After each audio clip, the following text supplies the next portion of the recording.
म पहिला पहिला कति रुखमा चढ्थेँ, कति दौडिन्थेँ, कत्रा कत्रा रुखमा चढ्थेँ। बाँसमा बाँदरभन्दा 3 घन्टा थिएँ।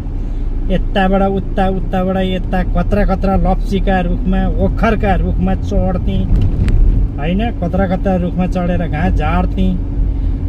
अहिले अब यत्रो यत्रो रुखमा चढ्यो भने सुलात्तै उँभो जान नि सकिँदैन। छालै छाला हुत्तिन्छ जम्मै। रुखमा त चढ्नु पढाइ जाओस्, त्यो उकालो हिँड्यो भने स्याँ स्याँ स्याँ आउने। यो चिसो पानीले खाएको हो कि तातो पानीले खाएको हो कि यो शरीर के भएको होला के।